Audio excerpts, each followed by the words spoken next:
Bom dia, amados irmãos. Estamos aqui mais um dia na presença de nosso Senhor e Salvador Jesus Cristo para a nossa live devocional, nossa live da manhã, né? Que já está se tornando assim, para nós assim, um momento de reflexão durante o dia.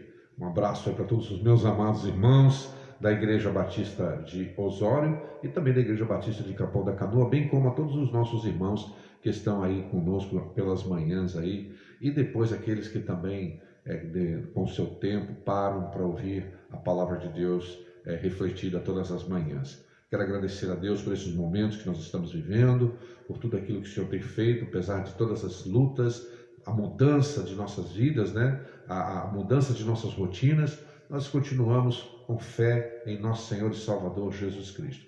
Que a graça do Senhor esteja sobre você e que nessa manhã você possa ter levantado com esperança. Tenha levantado com esperança em Cristo Jesus, com esperança no Espírito Santo, que o Espírito Santo de Deus esteja te enchendo de graça, de misericórdia, de amor, te levado a reflexões nesse momento sobre a sua vida, o seu posicionamento em Cristo, o que realmente você pode esperar diante de todas essas coisas que estão acontecendo, que você possa, pelo Espírito Santo, estar fazendo uma leitura do mundo, né? Não somente uma leitura da tua vida individualmente, mas uma leitura do mundo, uma leitura de todas as circunstâncias que estão envolvendo essa situação que o mundo inteiro está vivendo. O mundo inteiro, nós nunca podemos esquecer que a nossa questão não é regional, né? Ela não é uma questão nossa, mas é uma questão mundial. E quando as coisas acontecem no âmbito mundial, nós temos que tomar muito cuidado, porque o Senhor está falando agora ao mundo inteiro, né? O Senhor está falando ao mundo todo e nós temos que parar para ouvir o Senhor falar.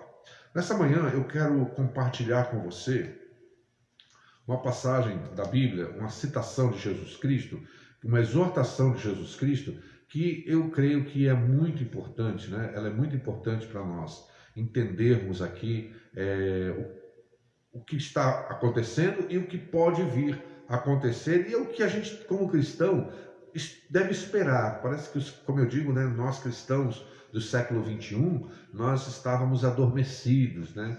Nós estávamos assim meio sonolentos, como o peregrino, né? No caminho da terra encantada, né? Estávamos ali sonolentos, caminhando preguiçosamente, as coisas poderiam não acontecer, né? Parece que entrávamos numa rotina e as coisas nos pegaram meio de surpresa, né? Eu tenho certeza que você tinha planos, né, para esse ano, você fez os seus planos, eu também fiz os meus planos para esse ano, né? Eu esperava fazer algumas coisas que agora já não sei mais se vão acontecer, já não sei mais se irão acontecer. Creio até que não irão acontecer, né? Porque mudou tudo e como nós, apesar de planejarmos ali, tentarmos planejar com o Senhor, nós sabemos que vai se cumprir a vontade dele sempre. Que bom que é assim. Então eu quero meditar com você num único versículo de nosso Senhor e Salvador Jesus Cristo, no capítulo 10 do Evangelho de Mateus, Evangelho de Mateus, Mateus capítulo 10, versículo 22. Somente esse versículo, eu quero trabalhar um pouquinho o contexto também, mas eu quero nessa manhã ler com você esse versículo e fazer essa meditação. Diz assim a palavra de Deus na minha versão, que é a King James: E por causa do meu nome sereis odiados de todos. Contudo, aquele que permanecer firme até o fim será salvo. Amém? Vamos ler novamente? E por causa do meu nome sereis odiados de todos. Contudo, aquele que permanecer firme até o fim será salvo. Vamos orar. Senhor, obrigado pela tua palavra. Obrigado por esse momento que estamos aqui diante da tua santa palavra. Eu busco a direção do teu Espírito Santo aqui agora, Senhor Deus, para falar aquilo que o Senhor colocou em meu coração e compartilhar com os meus irmãos. Que a graça do Senhor esteja conosco, que o Senhor possa nos iluminar nessa manhã e que nós possamos receber essa palavra, Senhor, e colocar em prática em nossas vidas, entender e colocar em prática em nossas vidas e tomar as resoluções que ela vai nos levar a tomar. Que a graça esteja conosco, comigo, com meus irmãos, em nome de Jesus, pedindo perdão também pelos meus pecados, Senhor, em nome de Jesus. Amém. Amados, nós temos infelizmente, né, como nós estávamos vivendo um cristianismo que nós podemos dizer assim, né, um cristianismo light, né, um cristianismo tranquilo, né, um cristianismo não hardware, mas software, né, tranquilo, né, assim, um cristianismo que nós não sentíamos nenhum tipo de perseguição, onde no máximo o que acontecia aí era algum menosprezo para nós, né? Mas as pessoas nos menosprezavam e muitas vezes nós não falávamos do que nós éramos, do que quem nós somos, quem nós éramos e o que nós nos tornamos em Cristo Jesus. Muitos, né? Estavam ali como José de Arimateia, né? Discípulos de Jesus, mas em segredo, né? Ali em segredo, porque sabe como é? Essas coisas não é bom a gente ficar falando, isso aí tem a ver com a minha fé ela é particular, eu não preciso compartilhar ela com ninguém. Então, muitos de nós, né, vivíamos assim, né, dessa forma. Há muitos crentes aí, muitas pessoas que a gente nem sabe, né, se é crente, né, porque às vezes são pessoas de boas atitudes, você olha, ela nunca abriu a sua boca para glorificar a Jesus em público, para dizer, falar a respeito da esperança que tem nelas. Você conhece pessoas assim? Que você só descobre depois, né? Depois você vê ela talvez saindo de uma igreja, ou um dia qualquer, quando ela percebe que você é um cristão, aí ela vai e fala, poxa, você é crente, você é cristão, de que denominação você é? E aí ela compartilha com você, porque sabe que você é um cristão. Quando Jesus fala que é o contrário, que ninguém pode ocultar uma cidade iluminada, que o mundo jaz em trevas e que os filhos da luz, na verdade, somos nós, a luz do mundo, né? O Senhor é a luz do mundo, nós somos esses luzeiros, né? Somos esses luzeiros que o Senhor fez para brilhar no meio da escuridão. Mas por que acontece isso? Porque muitas vezes nós temos medo, né, de sermos perseguidos, ou a gente tem lá, quem sabe, um patrão que não comunga da mesma fé, tem a religião cristã como inimiga da sua fé. Então você fica meio cauteloso, né, em falar essas coisas. Mas outros também param e pensam e falam, olha, agora eu sou de Cristo e agora as coisas são todas tranquilas e eu vou agora viver uma vida de plenitude, agora total, porque agora as minhas aflições acabaram, agora é só bênção em minha vida, é só bênção na minha vida. São dois extremos. Nós vemos que aqui nós estamos vendo nessa definição minha aqui nessa manhã, dois extremos acontecendo.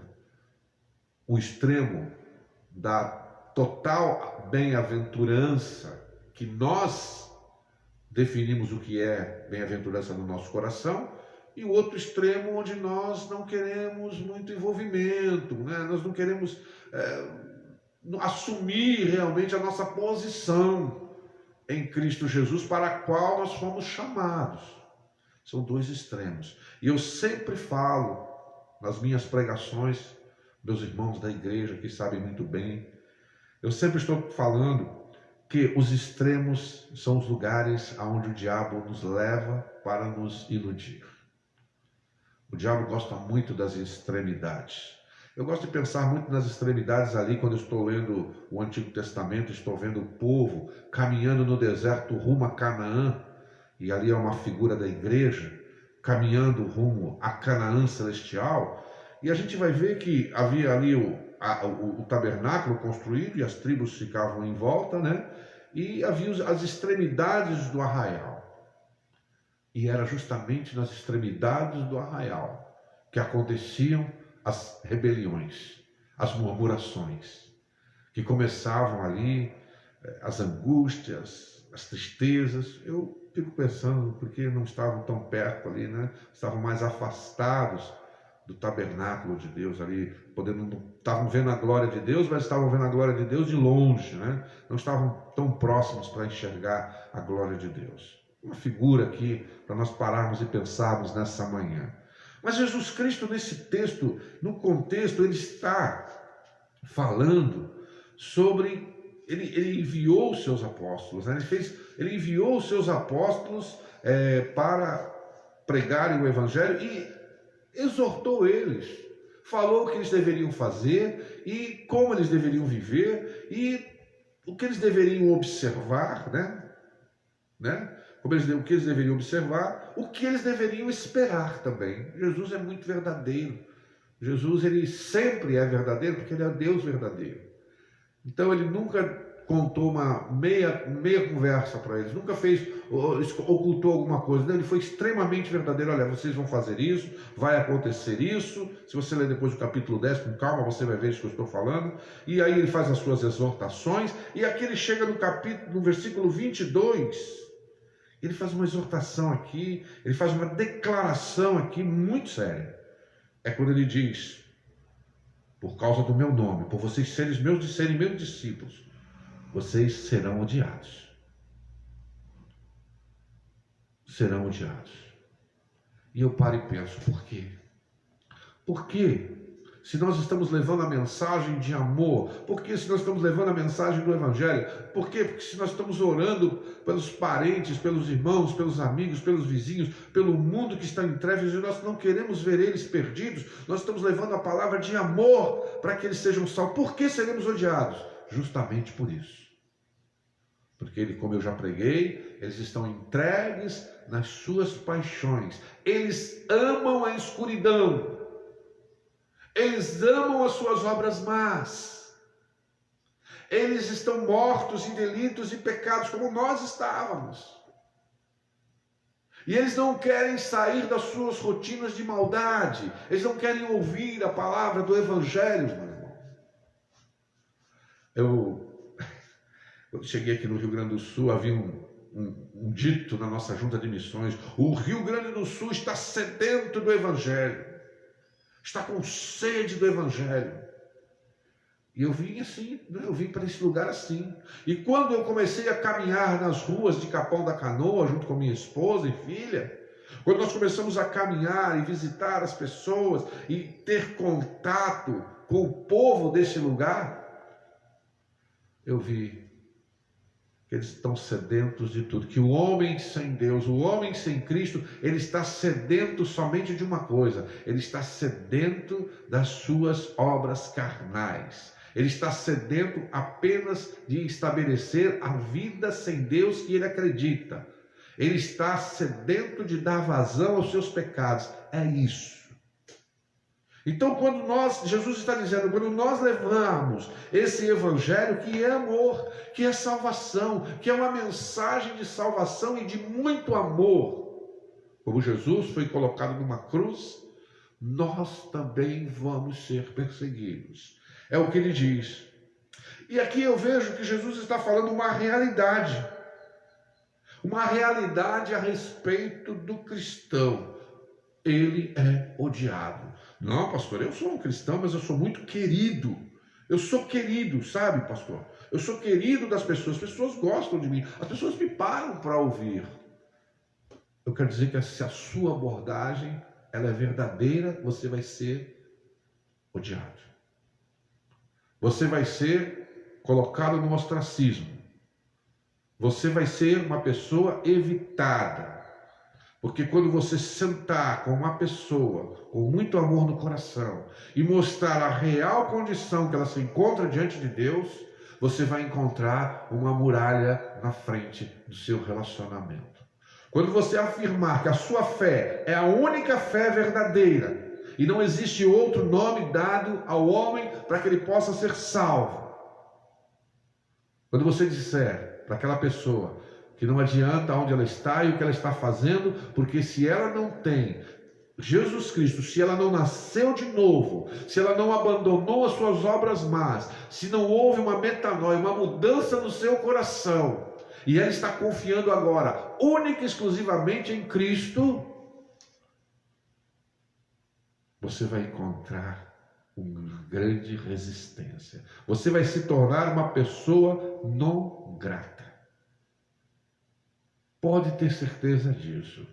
Como nós, na verdade, gostamos de dourar a pílula, né? Gostamos de entregar a rosa limpa de espinhos, como nós gostamos de ajudar as pessoas, em vez de falarmos muitas vezes a real condição dela, Então, nós estamos, muitas vezes, sendo amigos e conquistando amigos de uma mensagem não completa. Amigos de uma mensagem que não toca profundamente na ferida. Nós estamos sendo maus médicos.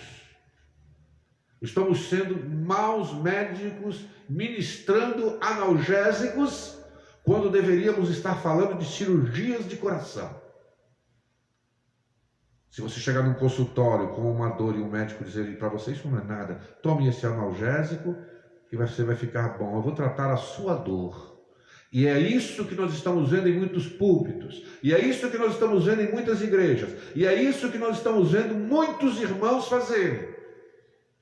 Eles estão aplicando analgésicos, deixando as pessoas sonolentas, deixando as pessoas se sentindo bem, agradáveis, né? Eu lembro de pessoas com câncer, né? Já em estado de muita dor, quando as pessoas vinham e ministravam, enfermeiros vinham e ministravam uma morfina, né? Nas suas correntes sanguíneas. Aplicavam a morfina, aquela pessoa sentia um grande alívio. Ela se aliviava, ficava feliz, agradecia, obrigado por ter tirado a minha dor. E ali elas ficavam entorpecidas por um tempo, mas se sentindo aliviadas, até que viesse novamente a dor e ela viesse a ser aplicada novamente mais uma dose, cada vez um pouquinho maior de morfina, né? Para poder aliviar aquela dor trucidante. Assim está o evangelismo de muitos. Não sentem a perseguição, não são perseguidos, não são questionados. Não são, na verdade, Jesus não está falando que nós temos que ser odiados. Ele não está dizendo isso. Ele está dizendo que isso vai acontecer. Porque a mensagem do Evangelho é uma mensagem antagônica. Que a mensagem do Evangelho, a vida evangélica, a vida de discípulo, é uma vida contrária a tudo isso que está aí. É uma vida contrária a tudo aquilo que muitas pessoas estão vivendo. Totalmente contrário, não tem nada a ver. É óleo misturado com água, não se mistura de forma nenhuma. Então o Senhor, na sua declaração aos seus discípulos, quando Ele envia eles para pregar o Evangelho, Ele diz para eles, olha, existe uma realidade aqui a respeito de vocês. Uma realidade a respeito do cristão. Você precisa se preparar, porque você vai ser odiado. Eles vão ver a sua mensagem como algo terrível. Eles não querem a sua mensagem. Eles vão te ver como inimigos. Eles vão te ver como alguém que quer fazer uma lavagem cerebral. Alguém que quer cooptar você para a sua seita. Se bem que muitos têm usado isso também. Na verdade não levam Jesus, levam a sua seita. Levam, na verdade, não o Evangelho, mas levam os seus estilos de vida. Evangelho não tem nada a ver com isso. Evangelho é a mensagem de salvação a todo pecador, mostrando quem ele é em primeiro lugar, um pecador, que precisa ser salvo da ira de Deus. E que Deus amou o mundo e deu o seu Filho para que ele não pereça, mas tenha vida eterna. Então, a primeira observação que nós fazemos aqui diante dessa declaração de Jesus é que isso é uma realidade a respeito do cristão. Ele é odiado. Eu tinha um coordenador meu aqui da Junta de Missões Nacionais, né, quando eu estava na Junta de Missões, eu e a minha esposa Maria Augusta, e ele chegou para mim um dia e falou uma coisa que eu fiquei pensativo, e fiquei ali, no momento eu achei aquilo alguma coisa ruim, e falei, puxa, se é assim eu preciso também mudar alguns conceitos em minha vida. Ele falou assim, Nivaldo, você é uma pessoa difícil. Eu sei, eu não sou fácil não, nós somos homens difíceis. Ele falou, olha, eu vou falar para você uma coisa. Quando as pessoas te conhecem, você só deixa duas opções para elas.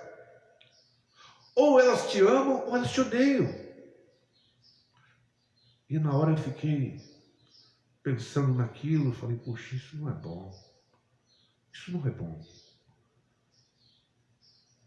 Ou elas gostam de você, ou elas te odeiam, elas te detestam, vão falar mal de você, elas vão se afastar de você, elas não querem saber. E na hora aquela palavra de meu pastor ali, amigo, coordenador, me deixou muito preocupado, né? E eu estava aqui com uma escola, com alguns alunos problemáticos na época, e eu fui meditar sobre isso que ele falou. E o Senhor me mostrou que aquele que permanece na verdade, ele não tem que se preocupar com os resultados, se ele está na verdade. Que a verdade é assim mesmo. Que muitas pessoas amaram Jesus e outras odiaram ele ao ponto de levá-lo para uma cruz.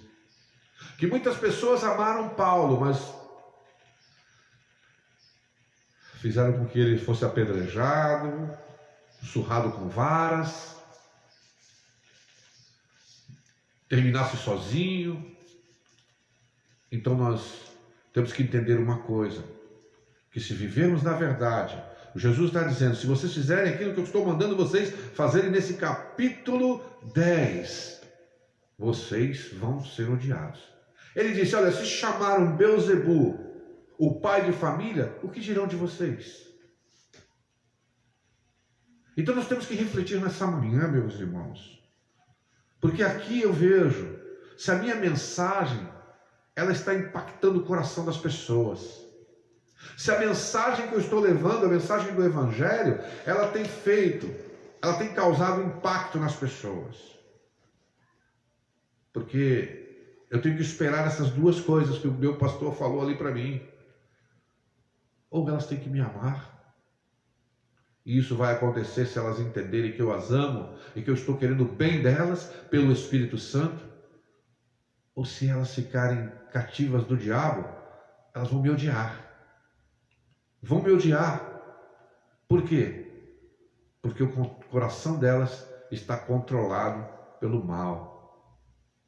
Então o Evangelho, ele não tem um meio termo. O Evangelho não existe um meio termo. Algumas pessoas dizem assim, olha, vamos tentar um meio termo para aproximar as pessoas. O Evangelho seria lavagem cerebral se fosse isso.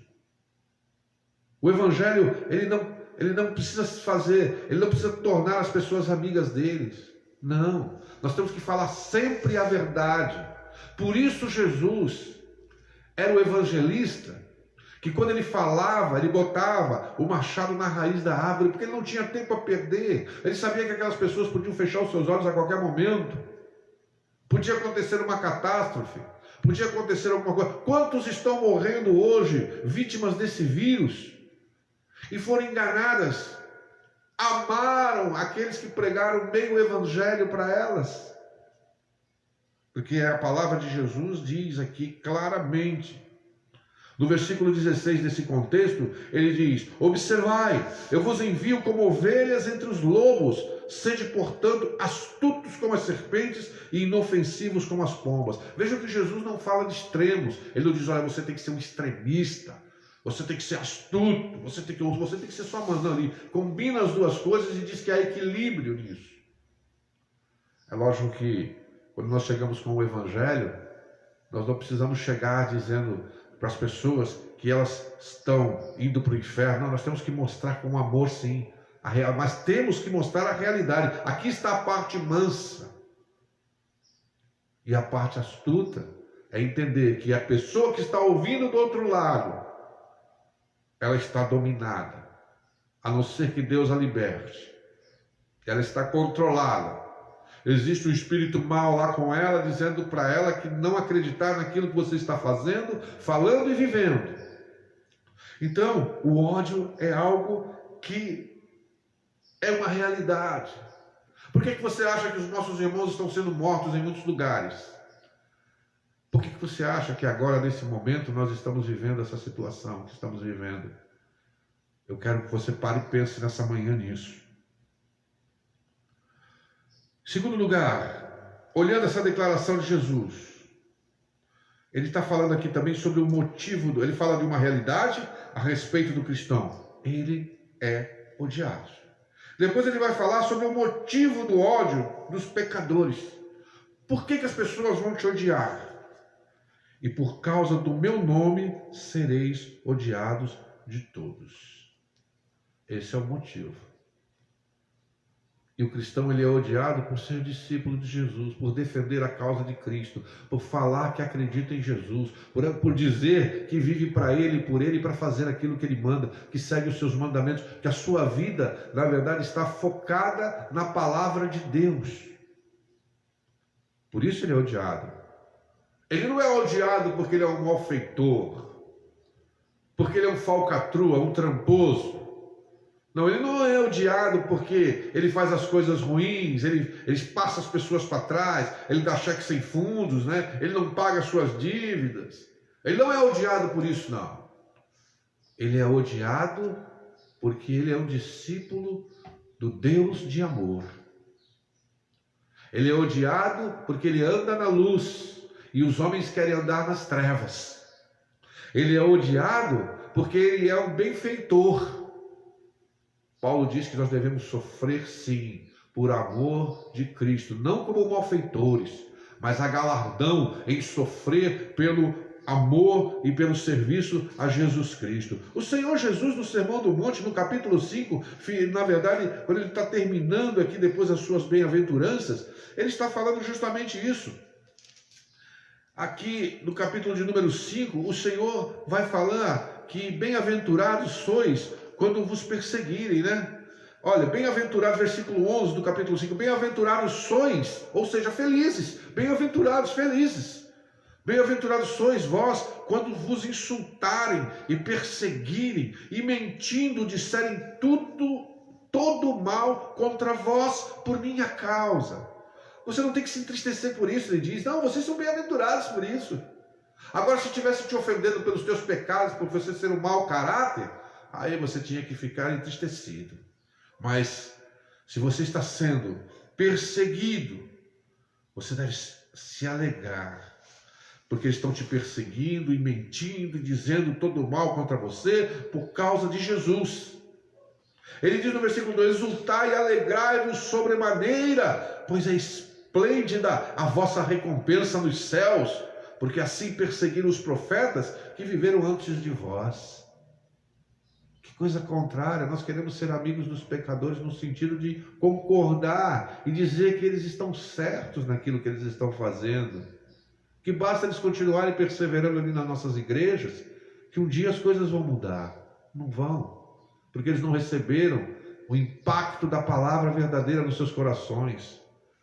Então o Senhor Jesus Cristo está dizendo aqui que o motivo desse ódio dos pecadores para conosco será simplesmente por causa do nome dele. O nome do Senhor. O nome do Senhor. E eu pergunto para você nessa manhã, meu amado. Você está vivendo isso? Você está sofrendo o ódio, a incompreensão, a malícia, a mentira das pessoas que estão dizendo para você que você está errado, que você está fazendo as coisas erradas, que seguir esse Jesus não é isso que você está fazendo? Você está sendo perseguido por isso? Então Jesus diz que você tem que se alegrar. E isso vai acontecer. É uma realidade a respeito de todo cristão. O motivo disso é o nome de Jesus? É porque você ama o Senhor? Porque você ama Deus, o Senhor, Jesus e o próximo? É por isso os motivos que você está sendo odiado? Então você está certo. Isso vai acontecer. Não se espante com isso. Olhe para os apóstolos. Olhe para a história da igreja, os homens de Deus que se entregaram nas mãos do Senhor, que resolveram verdadeiramente viver o Evangelho. O apóstolo Paulo fala isso na sua carta a Timóteo, na sua segunda epístola a Timóteo, no capítulo 3, versículo 12, ele diz: de fato, todas as pessoas que almejam viver piedosamente em Cristo Jesus serão perseguidas. Ele dá o exemplo dele. Ele está falando nesse capítulo do exemplo dele. Tu, porém, tens seguido atentamente a minha teologia, procedimento, propósito, fé e paciência, amor e perseverança, observado as minhas perseguições e aflições que sofri em Antioquia, Icônio e Listra. Quantas perseguições suportei, contudo de todas o Senhor me livrou. E aí ele diz: olha, Timóteo, entende isso. Não adianta tu querer fazer aí na igreja de Éfeso aí, a política da boa vizinhança. Não adianta tu querer que as pessoas vejam você aí como um bom pastorzinho. Olha, esse pastor é uma bênção. Esse pastor é uma bênção, né? Aí você vai ver o que aquele pastor Benção está pregando. Ele nunca confronta suas ovelhas com seus pecados.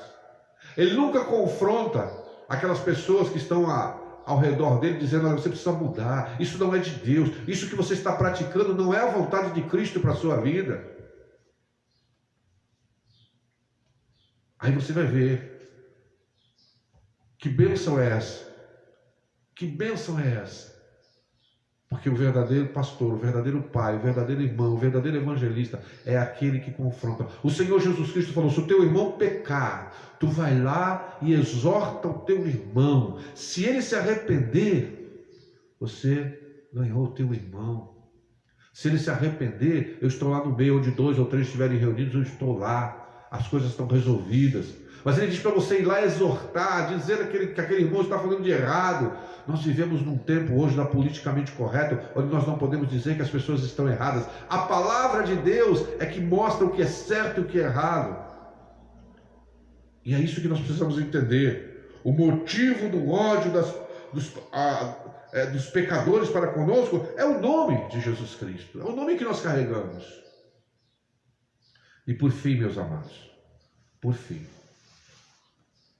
o Senhor, nessa declaração, ele está falando, além de uma realidade, falando de um motivo, ele está falando de uma necessidade de todo cristão. O texto diz para nós assim: contudo, aquele que permanecer firme até o fim será salvo. Perseverar no quê? Perseverar no Evangelho, no nome de Jesus. Mesmo em meio a ódios, perseguições, mesmo em meio a tribulações, mesmo em meio a todas essas aflições que virão sobre nós, Jesus está falando de uma necessidade aqui. A necessidade de todo cristão é de perseverar até o fim para ser salvo. Veja que o Senhor Jesus não diz aqui que é a perseverança que nos salva. Ele diz que a perseverança é necessário estar perseverando para ser salvo. Você sempre é salvo, é sempre passível, é sempre o Senhor que vai lá e te tira do buraco, é sempre o Senhor que vai lá e te recolhe. Mas ele diz que ele vai salvar aqueles que estão perseverando. Há uma linha teológica, um pensamento errôneo no coração de muitas pessoas, dizendo: você não precisa fazer nada. Hoje você não precisa fazer nada, você tem que confiar, entrega as tuas lutas na mão do Senhor, confia nele. Olha, leem lá o Salmo, né? Aquietai-vos e sabei que eu sou Deus, fora de contexto, e olha lá e fala: estou descansando no Senhor, eu não preciso lutar, eu deixo que Deus lute as minhas lutas. Nunca você vai encontrar na Bíblia isso. Você vai encontrar que você precisa perseverar na sã doutrina, que você precisa permanecer na graça e no conhecimento de Jesus Cristo, que você precisa estar lutando contra o diabo e suas hostes, resistindo ao maligno, vigiando, porque ele está ao nosso derredor bramando como leão, se sujeitando a Deus. Isso é a nossa parte, revestindo-se da armadura de Deus, é a sua parte. É nessa forma que você vai perseverar, é desse jeito que nós perseveramos, irmãos. Mas os crentes estão sonolentos e dizendo: não, Deus está lutando as minhas lutas, eu não preciso lutar, não preciso levantar meus braços, eu continuo vivendo tranquilamente aqui, vou tocando minha vida e o Senhor faz as minhas pelejas. Não, o Senhor te chama para lutar as suas pelejas. Jesus estava convocando discípulos aqui nesse texto para ir falar do Evangelho para ele, por ele. O Senhor está convocando aqui discípulos para serem dele, e ele falou que iria acontecer. A realidade é que esses cristãos seriam odiados. O motivo desse ódio era o nome dele, mas ele estava falando da necessidade de permanecer nisso que ele falou para eles fazerem. A necessidade de todo cristão é perseverar até o fim para que seja salvo. Ele é salvo na perseverança e não no pecado. Tem muitas pessoas que estão no pecado e ainda dizendo: a graça me basta, a tua graça me basta. Onde abundou o pecado, superabundou a graça de Deus. E esquecem que o apóstolo Paulo, na mesma carta que você está citando esse texto, ele diz: então vamos pecar mais para que a graça abunde mais sobre nós? E ele usa lá um texto no original grego enfático, dizendo: de forma nenhuma, de maneira nenhuma.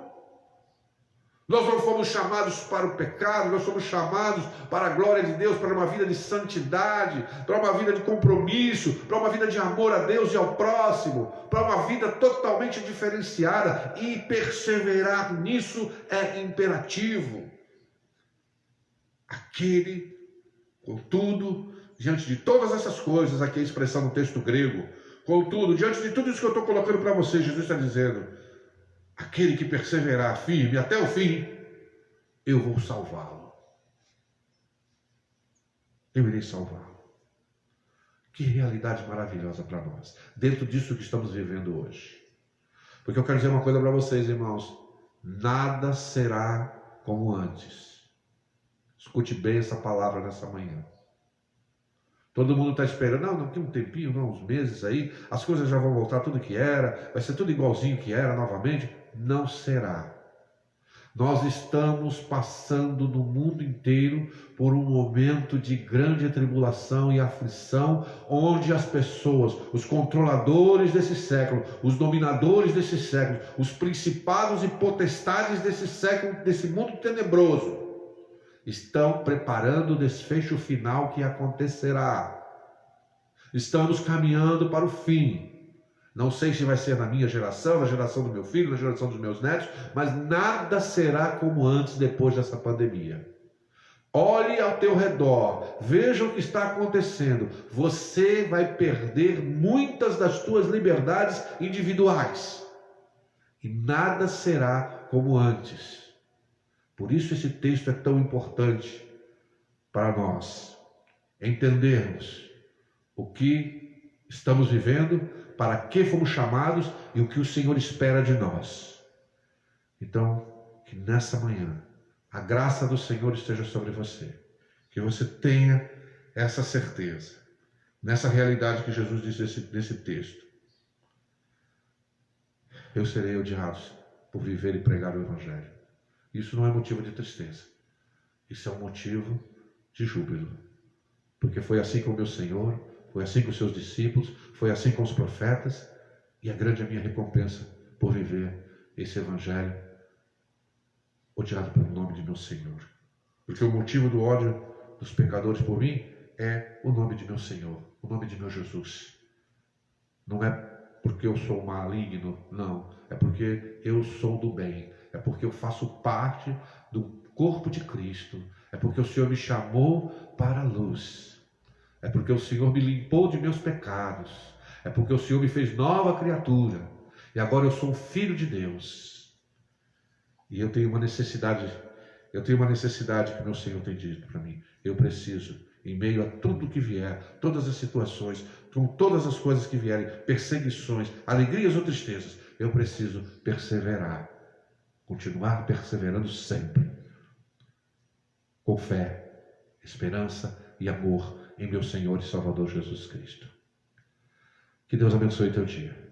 Que essa palavra fique no teu coração. Que ela venha te trazer conforto. Você, verdadeiro crente, eu tenho certeza que está sendo confortado. Você que está sendo perseguido pelo nome de Jesus, vai ser confortado. E você que estava andando no cristianismo mais light, né? Mais soft, eu quero dizer para você que você precisa se arrepender e voltar. Voltar para os princípios da palavra de Deus.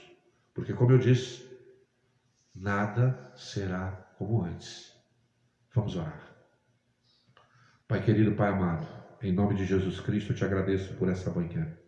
Agradeço por essa palavra esclarecedora aos nossos corações. Muito obrigado, meu Deus. Fica conosco, Senhor. Que nós possamos, Senhor Deus, entender que quando formos odiados, nós não temos que odiar, Senhor, porque o Senhor não odiou o mundo, o Senhor amou o mundo. Nós temos que amar as pessoas, nós temos que orar por elas. O Senhor nos chamou para nos levantar, Senhor, para orar pelos que nos perseguem. Bem-aventurado é aqueles que têm misericórdia, porque alcançarão misericórdia. Senhor, que nós entendamos, Senhor Deus, e possamos olhar para nós os princípios do Evangelho de Cristo. Se é por Ti, Senhor, que a alegria venha do Espírito Santo ao nosso coração.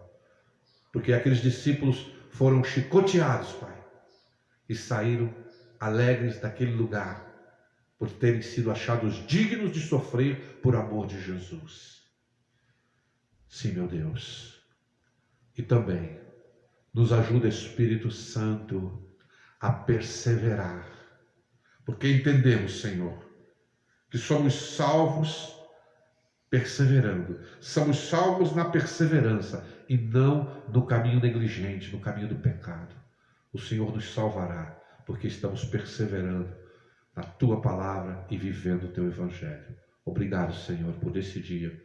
Toma nas Tuas mãos a vida de meus irmãos e que nós possamos estar refletindo sempre na Tua palavra e essa palavra possa estar nos levando a tomar resoluções, mudanças na Tua direção.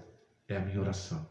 Em nome de Jesus, te pedindo perdão pelos meus pecados e pelos nossos pecados. Em nome de Jesus. Amém. Deus te abençoe, que a graça do Senhor permaneça sobre você e que o amor do Senhor te dê esclarecimento nesse texto que lemos aqui e meditamos nessa manhã. Fica com Deus, um dia especial para você em Cristo.